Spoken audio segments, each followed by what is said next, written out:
Good morning. It's Wednesday. I'm Wayne. It's Wednesdays with Wayne. Welcome back. First thing I want to do before we get started, it's the same thing I always do, which is thank you for your time. And the reason I do that, as I said over and over, like a broken record, a friend of mine told me a long time ago, the most valuable thing anyone can give you is their time. So I started by thanking you for that. Time, money, and energy are the most valuable resources we have, and what our courses are designed to do is teach people the mastery of those three valuable assets, how to deploy them and get the highest return from them: time, energy, and money. Most people have never mastered the subjects of time and energy and money. Excuse me. So that's what we teach, because you teach what you're supposed to learn. So welcome. Wayne Morgan with the Real Estate Business School, again, where you get your license and learn to use it. And you learn to use it's the hardest part. It's not that difficult to get a real estate license. Keeping it's the hard part. So it's in 3 steps: get your license, build your business, invest your profits. And we've made our specialty, and we create a huge database of highly successful realtors across Texas by filling in the gaps within the public education system and what the public wants you to know. Unfortunately, the public wasn't involved much in the public education system or the design of curriculum. Otherwise, you wouldn't see the curriculum that we have today. Unfortunately, the public, for the most part, is excluded from those conversations. So what I'm saying to you is the attrition rate in real estate is north of 80%. And the reason why is because most people don't have a business education. The school system was the product coming out of the public education system is employees. And now we have people wanting to get into the world of business and be employers. And it's a totally different mindset. It's a totally different skill set. It's a totally different way of viewing and acting and behaving and being in the world. The chasm between employee and employer is huge. So we do our best to bridge that gap, give people the business skills that their clients expect them to have, and then the financial education that they need to become financially independent. So it's get your license. Step 2 is build your business. And step 3 is invest your profits. We suggest you get a license because real estate's the best business in the world. It's fairly easy to enter. It's fairly inexpensive to enter. And the potential for wealth is tremendous because in real estate, insider trading is legal. I'm not suggesting you break the law or even bend it. All I'm suggesting is if you did in real estate what you did in the stock market, you go to jail. But in real estate, when you see a good deal, you can take advantage of it. That's what I'm talking about. So it's 3 types of education. It's a technical education required to get your license, a new language, math formulas, contracts. And this is important because most of the lawsuits and complaints to the Real Estate Commission come from contract disputes. So we need a technical education. But most people think they get a license, when they make an A, they're smart, and they know enough. No, you don't know enough. Your report card is reflected as an adult. It's called a balance sheet and a profit and loss. That's the adult version of a report card. And if you can't make any money, then it's a reflection of how much you know, because money and education there's a ratio between the two. And the more you know, the more you can do with less time, energy, and money. That's why we teach those concepts. Yeah?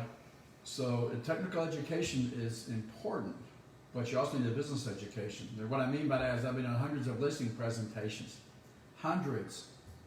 No one's ever asked me the difference between accretion and erosion. I've never had a seller or sellers look at me, watch me go through my presentation, and say to me, you know, Wayne, that was a pretty decent presentation, but tell me, how many square feet are in an acre? It's like they don't know their lines. You know, you're supposed to be asking me all this stuff. So we're told and taught to learn things that our clients will never ask us. The gap in real estate education, same as in public education. This disconnect is huge. We still teach people to do math. You don't do math anymore. Title companies do the HUDs, not the realtors. Realtors don't fill out HUD statements, closing statements. Nonetheless, I digress, and I could go on for days about that one, so we'll move over to the rest of them. So what I'm doing my best to tell you is your market expects you to have a business education. If you want to get rich, you've got to have more than technical education. The world is full of educated derelicts. They have all the diplomas, all the awards, all the certificates. They can't rub two nickels together.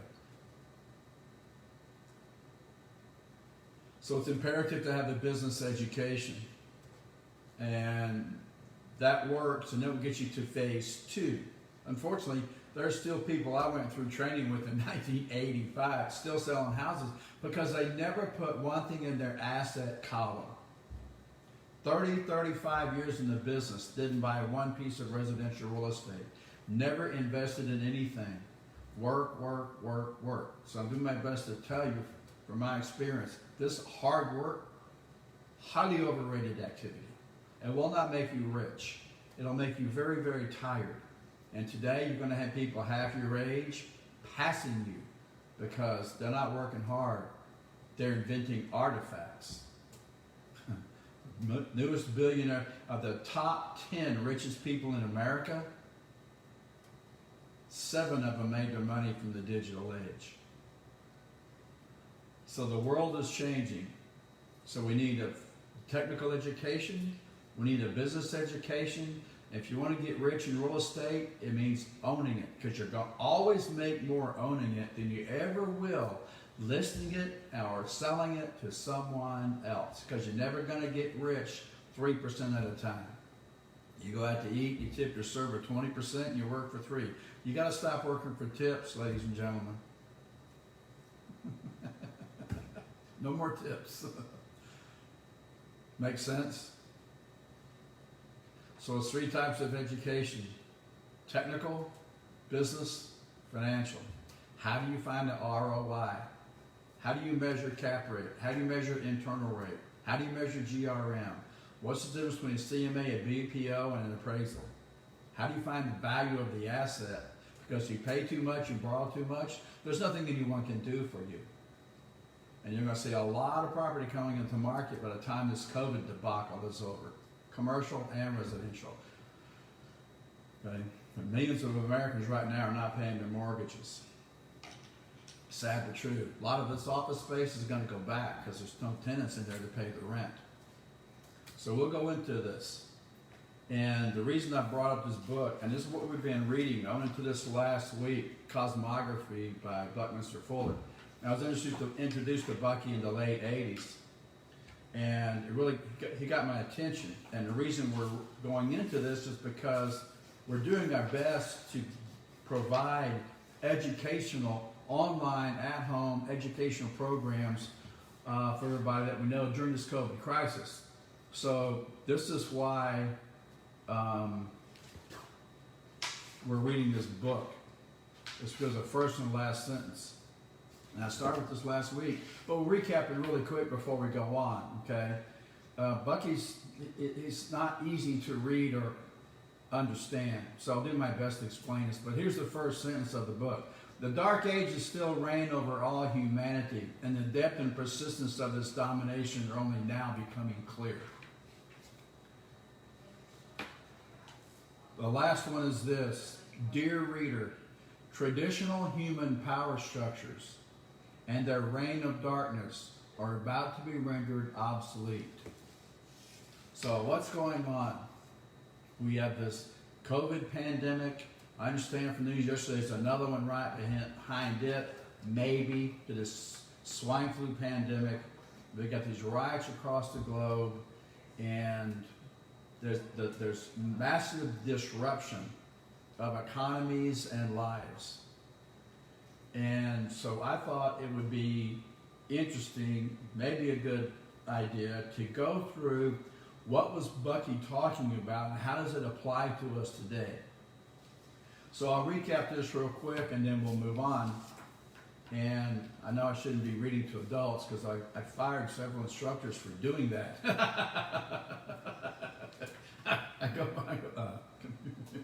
They can read. since you may not have the book, it's going to put you at a disadvantage. So unless you have this, I'm going to read. So this is what's happening and why. So those are the two sentences. I'm doing my best to explain how it relates based on what Bucky was telling us. And what he set out to discover was after he broke a promise to his daughter and she died in his arms, he was about to commit suicide. And at the last second, he decided not to commit suicide, but to commit himself to his fellow human beings and for the generation coming up behind him. And the thinking was, thought to himself, I've never had an original thought. I've always been parodying things I've been told. It's time to start thinking. And the first thing he thought was, I don't know if it's the first thing, one of the things that entered his mind was what we're told. What we're told is you have to earn a living. So how many of you feel like there might be more to your life than just making money? Okay, thank you. This is what he ran into, what he thought about. What would happen if I didn't go earn a living? What would happen if I didn't exchange labor for money? What would happen if I didn't work to enrich myself and make a few corporations richer?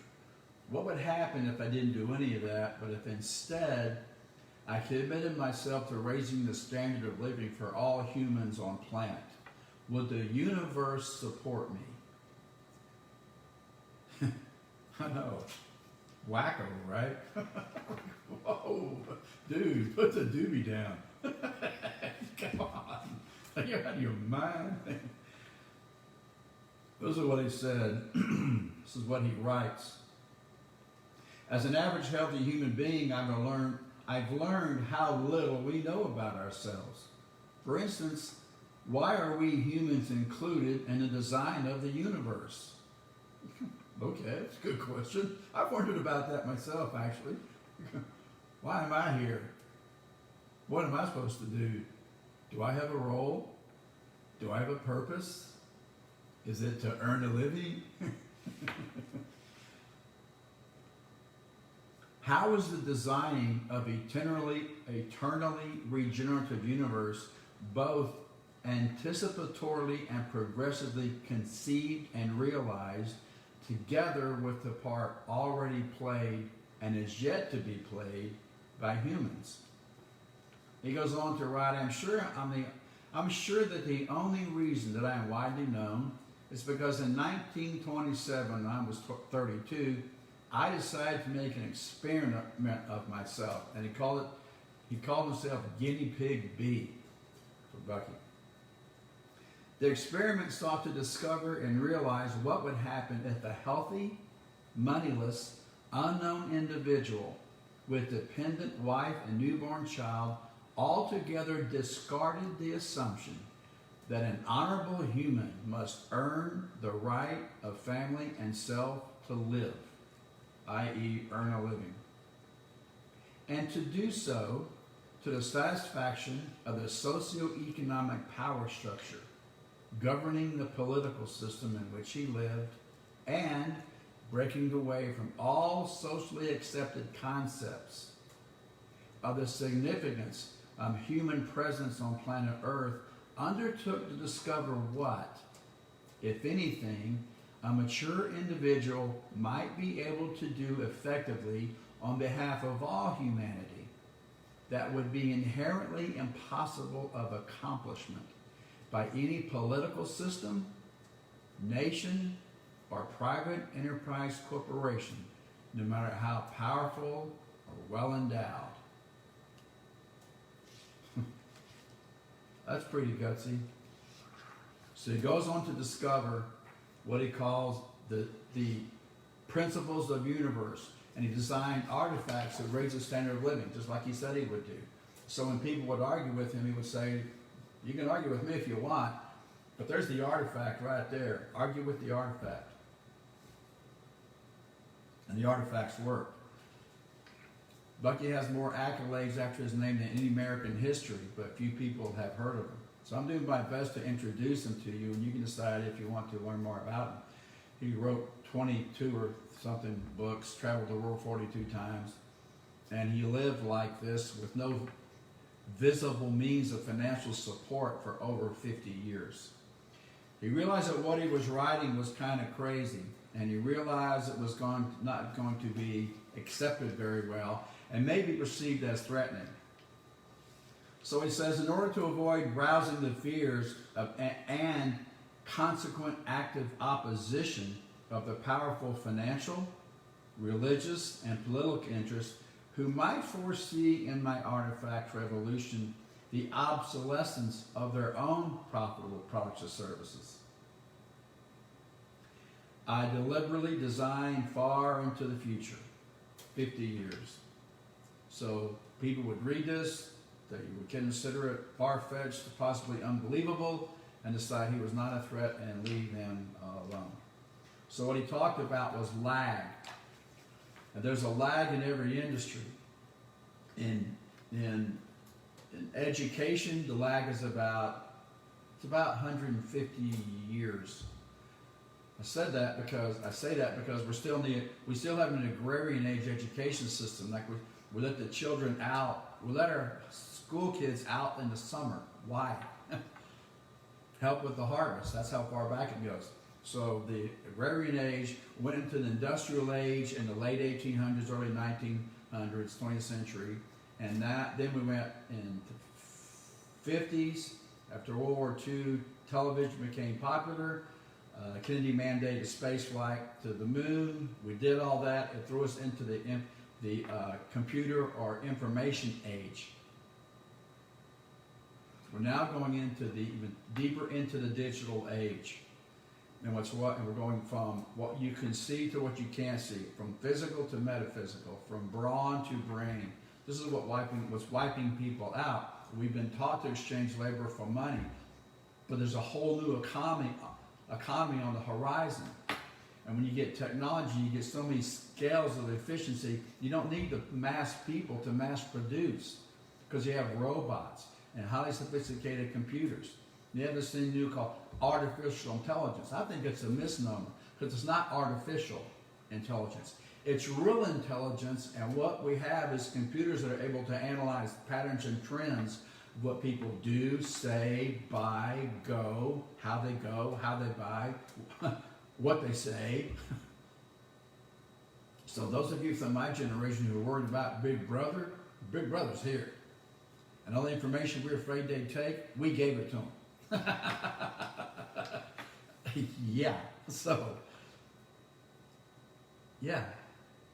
So everything's changing.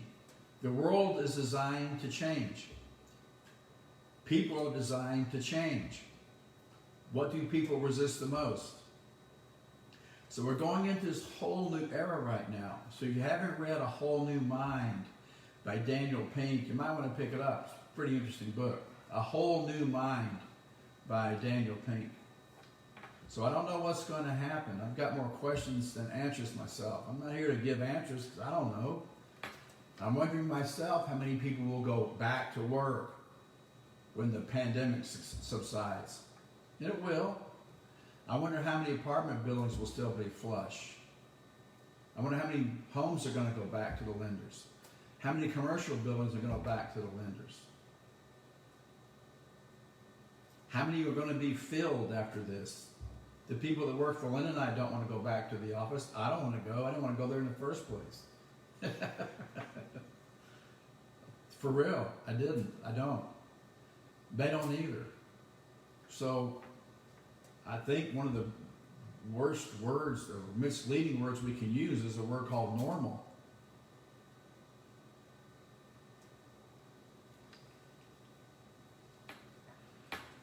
So this is why I decided to go into cosmography. I pulled out Critical Path and started reading it. It's interesting. So I'm reading through this, and I thought I might share it with you. So this is what Bucky was talking about. I don't care about man's laws. I care about nature's laws and how to apply them. One of nature's laws is this thing called lag. So in education, it's 150 years. In building, it's about 25, 30 years. There's no reason to build these tall skyscrapers. I mean, they're horrible structures. If you look at a geodesic dome, which is one of the artifacts that he designed, the bigger it gets, the stronger it gets. And when you look at a dome, you get the most amount of volume with the least amount of land or materials. But good luck getting the local city to approve them. They don't comply with the building guidelines. Wankers. So it's lag was the first one. And one thing he said was very dangerous. He said, if we're going to make it, we got to get rid of politics and religion. Whoa, lucky. So this is what we're going to go into. And what he talked about was look at big picture first and then go down to small picture. So we're in big picture. So I'm going to pick up where we left off last time. Okay? So he talks about, I'm on page 14, artifacts, the application of pure principle. So this is when he gets into starting to build artifacts and discovering the principles and the relationships between humans and universe. Why are we here? What's our role? What are the rules of the universe? And how do we apply them? So he says the principle of relative size advantage is not popularly understood. The principle of relative size advantage is not popularly understood. In 1954, I patented the geodesic dome, a new structural system that solves centuries-old architectural problems of enclosing space and spanning distance. The whole thing about a dome is you get this huge open space. There's no pillars holding that dome up. You don't have to hold it up. It uses nature's laws to be designed, structured, and built. When you do that, it just performs. It works. It operates. It functions. You don't have to make it function. You have to go put holes up to hold the ceiling up. If you did that, guess what? You built a crummy ceiling. You shouldn't have to hold it up. It holds itself up. It's very cool. If you haven't seen a dome. The first big one, as you probably know, was the Astrodome in Houston, Texas, which isn't there anymore. But that was the first commercial application. The omni-triangulated structural principle of the geodesic dome was described by the American Institute of Architects in their gold medal citation as the strongest, lightest, and most efficient means of enclosing space yet devised by man. Is the only, as I said, it's the only structure we know of that gets stronger as it gets larger and has no limit to its span. You can put a dome over a city.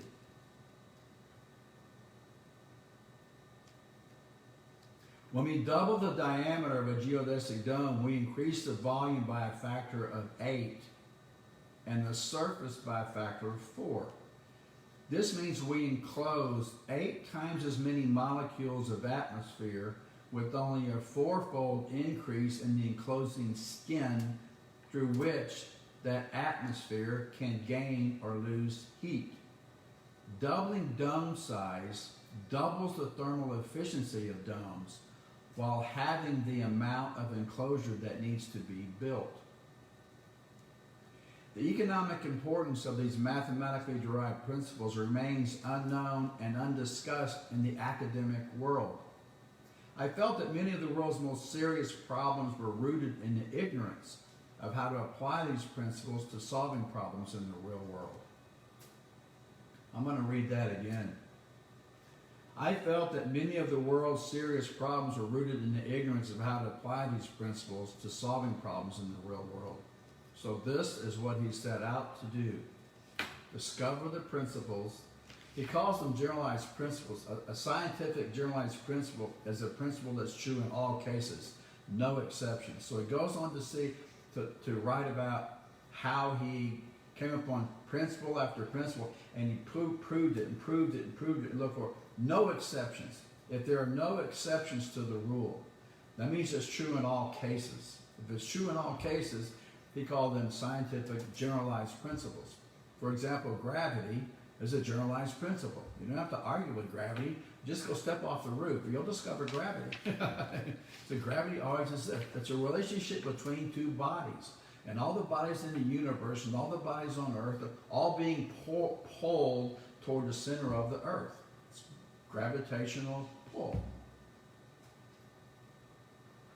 While this working assumption regarding the eternal reliability and absolute reality of pure principle, I intuited in 1927 that it might be possible for me to commit my energies to the realization of artifacts of a physical environment whose performance per unit of invested resources would be so comprehensively improved that would free humans from the competitive struggle to exist and thus encourage humanity's spontaneous cooperation to achieve and sustain mutual physical success for all.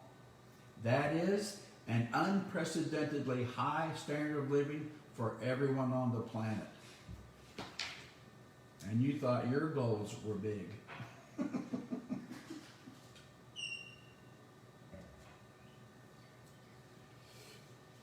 I can't help but get inspired when I read that. That's a pretty big game to play. My intuition seemed to describe an evolution that is intent upon developing humans to the point where they can achieve total physical success. At that point, humans could become preponderantly preoccupied with, or more correctly, could act upon, the exclusively mind-solvable problems attendant upon supporting the integrity of eternally regenerative universe.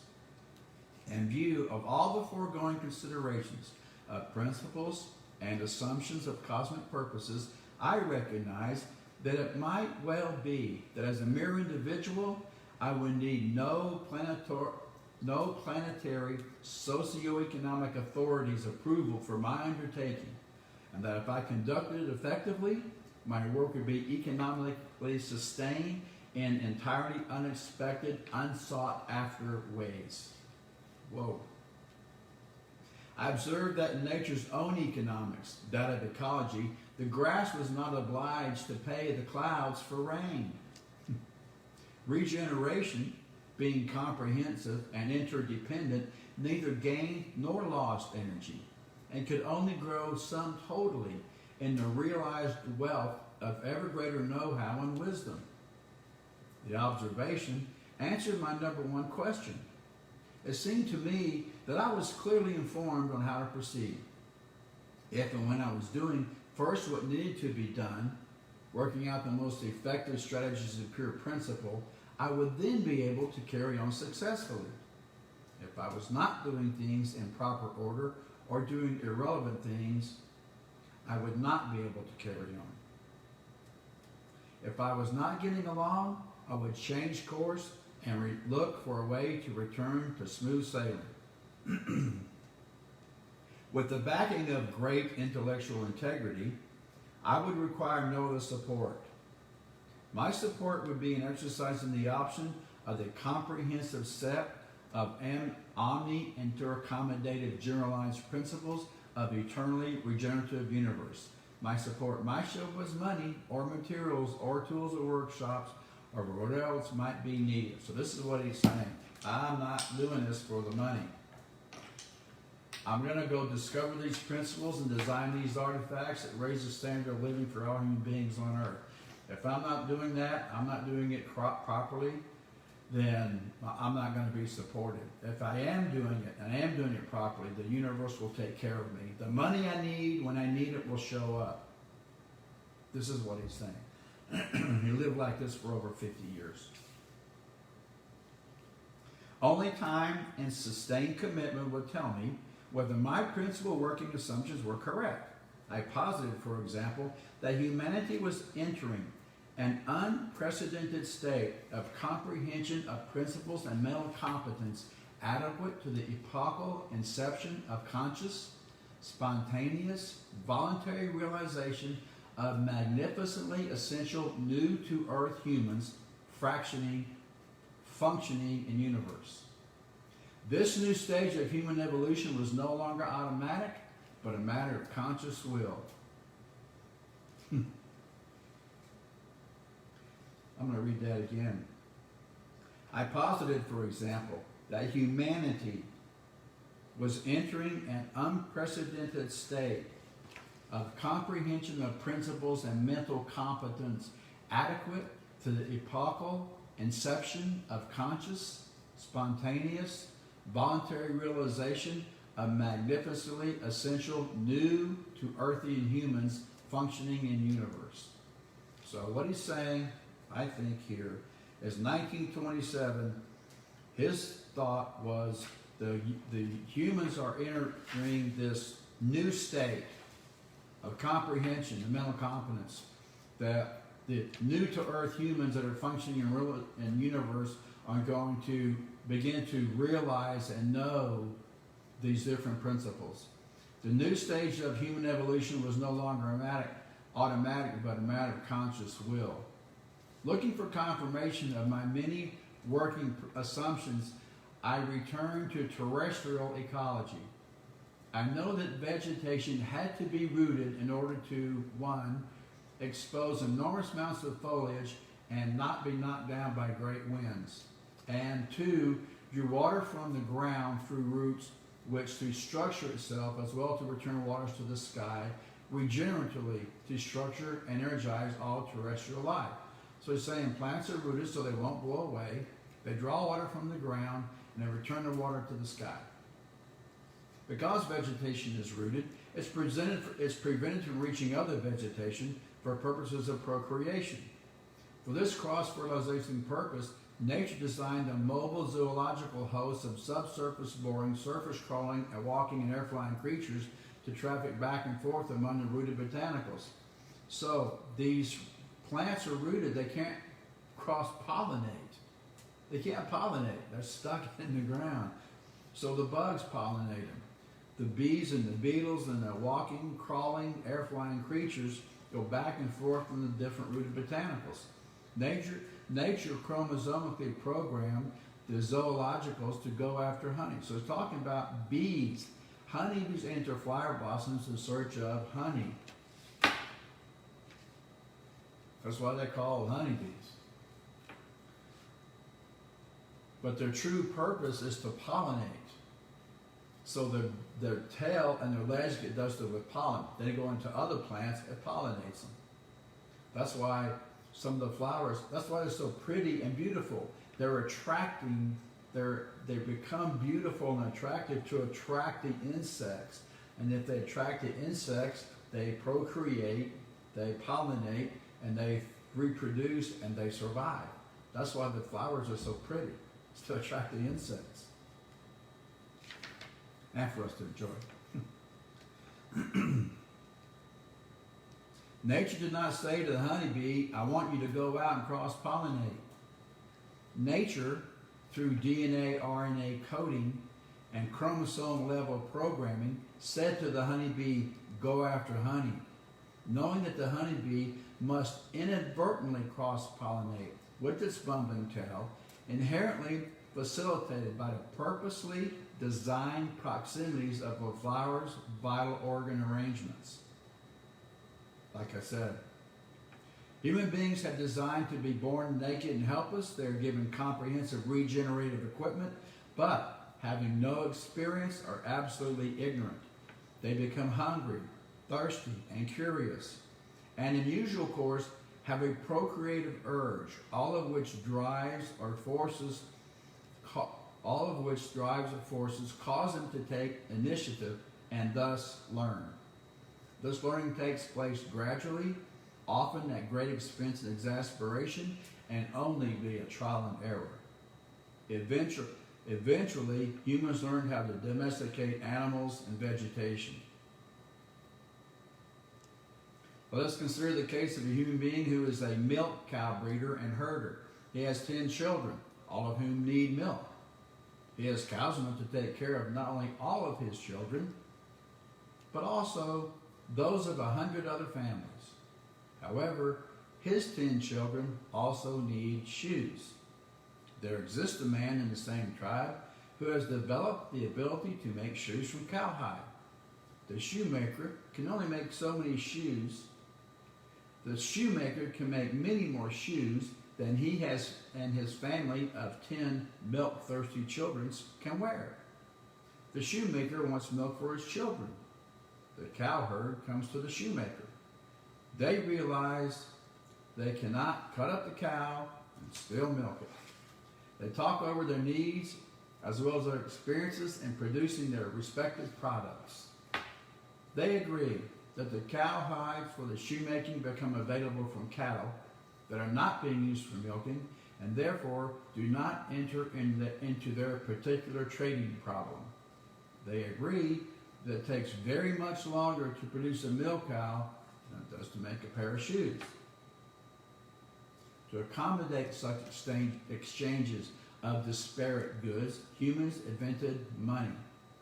Money consisted of tokens, of substances of no intrinsic value, such as white pebbles or beads, which all of the tribe recognized and accepted as representing easily counted tokens for purchasing capability and as calculating devices representing the holder's input into the community wealth. This wealth was realistically accounted as being the capability to support, protect, and accommodate forward days of various numbers of human lives. Money beads realistically represented the accountable hours and days of human production or work invested in the respective exchange of items and services. The tokens could be set aside until needed. So money was born.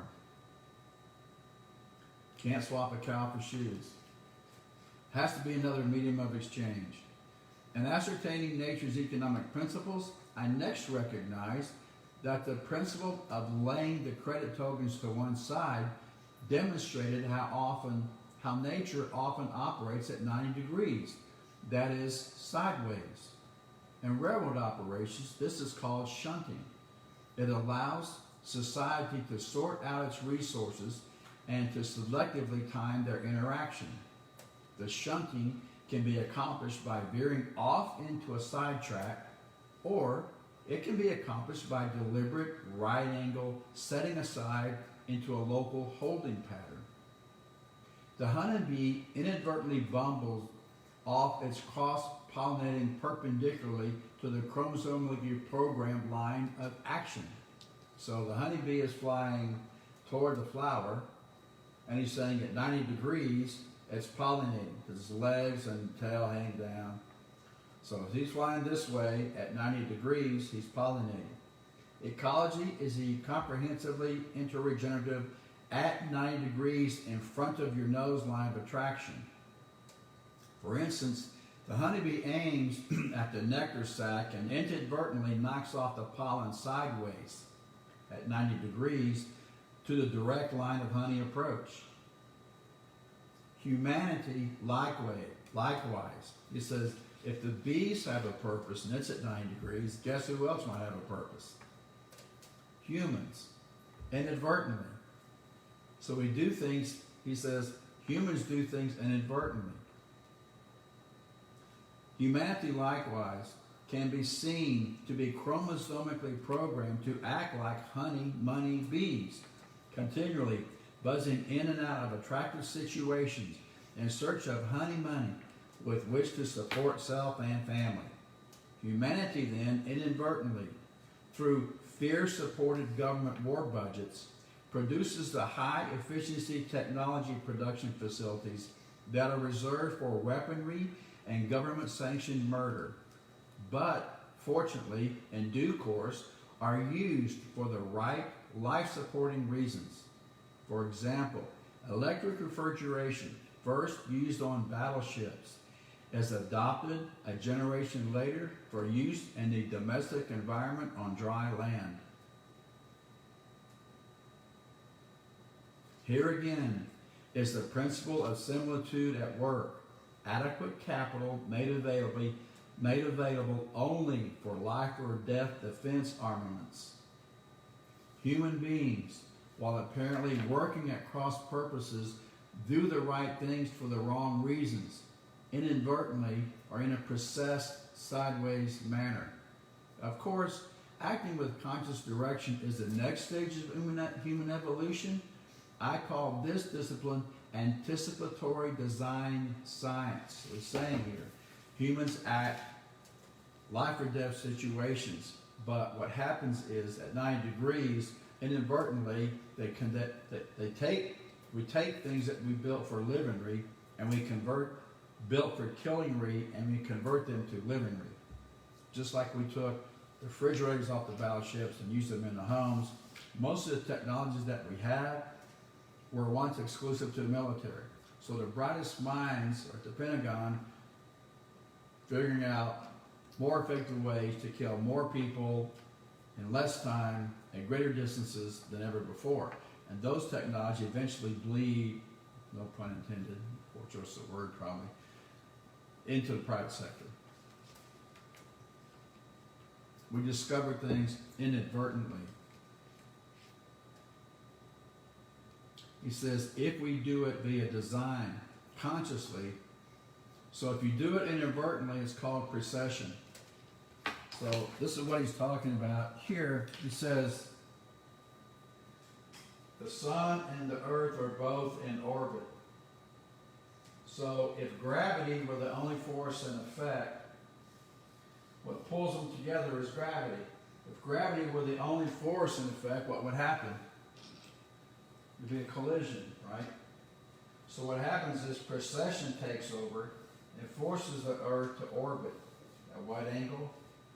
90 degrees to the gravitational pull. And they orbit. Precession. The effect of bodies in motion on other bodies in motion. That's the definition. Precession is the effect of bodies in motion on other bodies in motion. So if you, I, us, we are in motion to a right angle, there's some side effect. Every time we do something, we're creating some precessional right angle side effect. Every time we do something, we're creating some right angled side effect. We're all precessional creatures. There's a precessional effect to everything we do. But Bucky was saying, if we do it inadvertently, there's this precessional effect. If we do it consciously, he calls it anticipatory design science. We design science specifically. In other words, you can choose your precession. So if the honeybee doesn't know its true purpose, all it knows is supposed to be pollinating. What would the honeybee do if it said, hey, I really want to pollinate? What if we could choose our precession? That's design science. The Bible speaks of the post-war conversion of swords into plowshares. If the metallic plowshares had been produced in the first place, sufficient food production for everybody would have been possible. Lack of food and other life support brought about the fighting to begin with. Those suggesting production of metal plowshares before the war were always given the brush off by tribal or state leaders and told, metal plowshares are far too expensive. We shall make do with wooden ones. The peacetime economy was differentiated from the state on a wartime footing. In the long view, however, heroic expenditures for basic life support needs to make good economic sense. It became apparent to me that in its primitive stages, nature attained its energetic regeneration only inadvertently by its 90-degree side effects. Nature employs the 90% effects comprehensively, and its magnificent regenerative design manifest, the right angle principle of which is called precession. What appears on first viewing to be linear motion is seen in a greater view as the cyclical motion of regeneration. What appears on first viewing to be linear motion is seen in a greater view as the cyclical motion of regeneration. The precession effect of the sun's motion on its gravitationally retained planet Earth makes the Earth, oh, I got a little ahead of myself here. So here he's explaining it. Makes the Earth orbit the sun in a path of 90 degrees to the line of gravitational interaction. So too do all the electron orbit around the atomic nucleus manifest a pure principle. The precessional effect of the sun's motion on its gravitationally retained planet Earth makes the Earth orbit the sun in a path of 90 degrees to the line of the gravitational interaction. So too does the electron orbit around the atomic nucleus manifest a pure principle. So he's saying here that the ratio of the distance between the sun and the earth, the sun and the earth are pulled together by gravity. Precession causes the earth to orbit the sun at 90-degree angle to the gravitational pull. And what he's saying is that the electron orbits the atomic nucleus at the same ratio. As we will detail later, there are 6 positive and 6 negative degrees of freedom in universe in respect to which all structural systems in universe must abide. Every healthy and active child quickly discovers 5 of them. I love these descriptions. As we will detail later, there are 6 positive and 6 negative degrees of freedom in universe, in respect to which all structural systems in universe must abide. Every healthy and active child quickly discovers 5 of them, as more fully described in Synergetics, which is this other book he wrote in 1975. 1 is axial rotation. I think that means spinning around. 2 is orbital rotation. 3 is expansion, contraction. 4 is torque, which is twist. And 5 is inside outing. The 6th, precession, is also experienced by the child, most clearly in the realm of toys.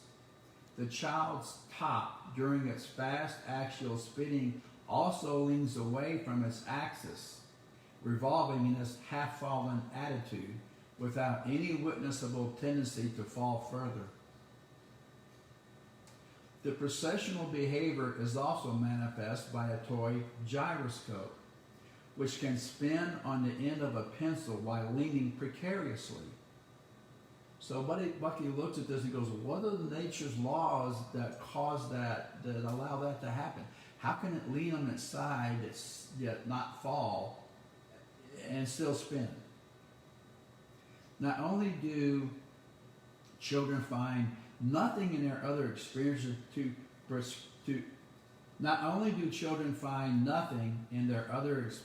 to explain these peculiar and exceptional behaviors, but neither do all the professors of science.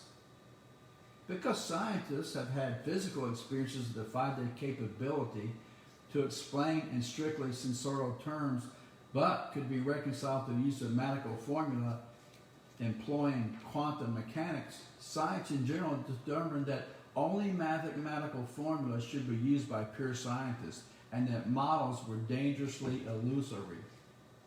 I've always found models quite useful in illustrating apparently complex phenomena in nature. This is what I was saying. They didn't argue, just said, look, argue with the model. There it is. For instance, I found the models of synergetics, my system of geometry, quite capable of illustrating such basic principles as quantum mechanics, fourth-dimensional forms, and complex motions and phase transformations. I'll tell you what I'm going to do next week. I'll show you how 1 + 1 + 1 = 4. So what he's saying is we don't live in a 3D world. You know, big 3D TVs are out, and 3D is the big thing, and 3D this and 3D that, and blah, blah, blah, blah, blah. And what Bucky's saying, we don't live in a 3-dimensional world. We live in a 4-dimensional world. And 1 + 1 + 1 can equal 3. It can also equal 4, and he built a model to prove it. And I have the model, and I'll show you. If you want, I'll show you next week. It'd be pretty cool. So let me know if you want to see it, okay? Unfortunately, I can't see or hear you, so I have no feedback mechanism. I guess someone's out there. Maybe I'm just talking to my phone in my kitchen. I don't know. Hey, phone, how you doing? Hello, phone? Talk to me, phone. Oh, my goodness.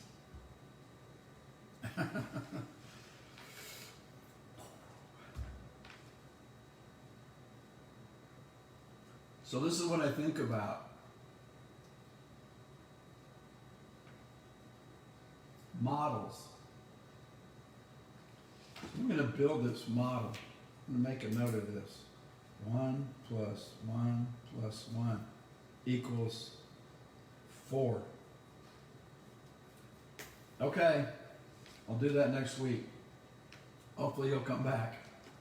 Hope this is okay that I'm reading to you. From 1938 to 1940, I was on Fortune's staff, Fortune magazine's staff, as a science and engineering consultant.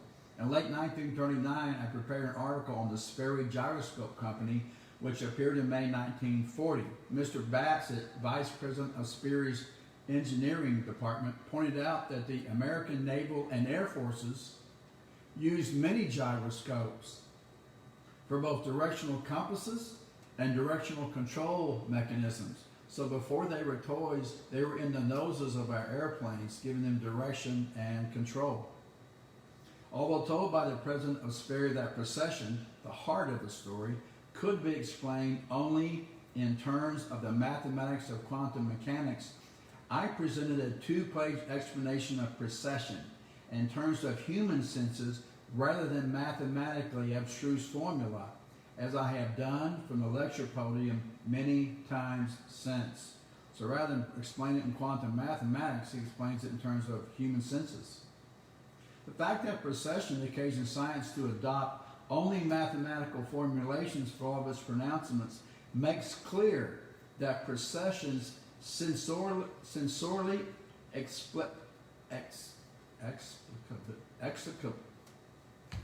Bucky, give me a break.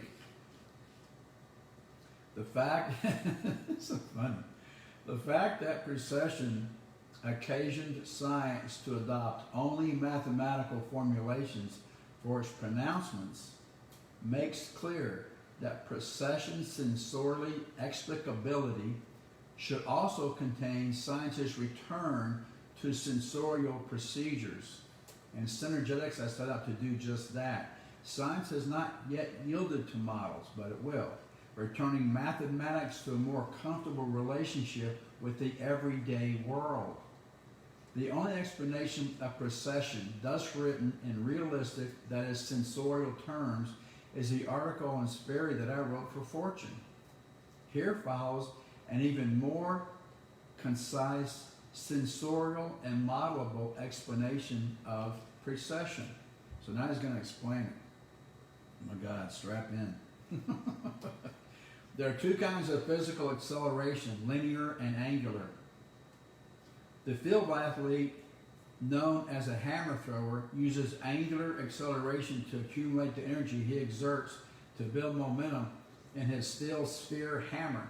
Hammer throwers use their muscles to accelerate the hammer.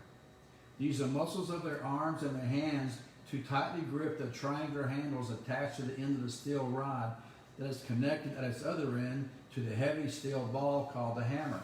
So he's talking about they spin in a circle and then they release the hammer. And it goes in a linear acceleration that eventually causes it to fall to earth. But true precession. So it's the same way. It's the same thing. So if you picture this hammer thrower, the sun and the earth are being pulled toward each other. Gravity is pulling them. If it's the only force, they would collide. So precession causes them to orbit. It's like a gyroscope that spins. It can spin while it's leaning sideways. If you don't have one, you buy one, you'll see it. So he goes on to explain precession, and he starts using examples And there's the pea shooter example where it trails off and gravity pulls it to earth. There's the picture of the hammer thrower. Then he gets into flywheels and orbitals, and it's a he's very detailed with his explanation that leaves very little doubt that he knows what he's talking about. Then he builds a model and it shows this is how it spins on the side. It's like taking a bicycle wheel off the bike, putting an axle, a pencil or a pin or a steel rod through it, and spinning it. You can see it spins at an angle, 90 degrees.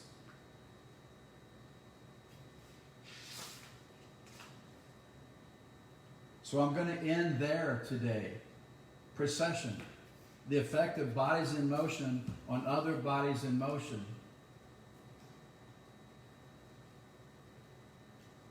He said, you may assume you're fulfilling your role if you convert your experiences to the highest advantage of others.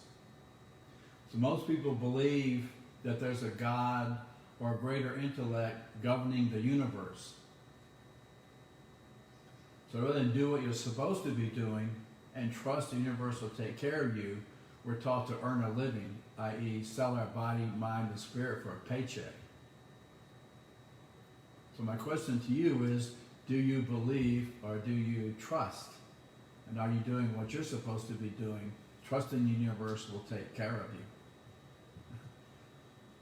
That's why it's called a leap of faith, because it takes faith. And that's what I was telling you in our last week together, last Wednesday. This is the leap that Lynn and I took. We jumped off the cliff in 1989, terrified, bawling and squalling and crying because we had no money. But we jumped anyway, and the money we needed showed up when we needed it. If we needed $120.50, that much showed up. If we needed $1,500.66, that much showed up. The amount we needed showed up when we needed it.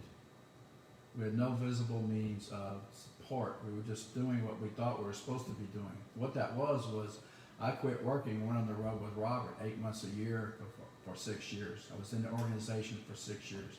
I spent from 89 to 94 in Australia, 8 months a year, Australia, New Zealand. So I don't know if that helps or that hurts, but that's an example of procession. I'm going to go into it again next week. I'll be showing you how 1 + 1 + 1 equals 4. Between now and then, I want to end the way I started the session. Thank you again for your time. I know other things you could be doing in the last hour. Thank you for spending them here. I hope you got something out of this. What we're going to keep going into is nature's laws and how to apply them. We're going really big picture. Ultimately, we're going to see what's going on here globally and nationally and locally, and how these generalized principles apply to the behaviors that are going on out there. We'll see if we can make some sense of it. Okay, until then, have a great day, have a great week. Let's go out and make it a better world. See you next Wednesday. Wednesdays with Wayne. Thank you.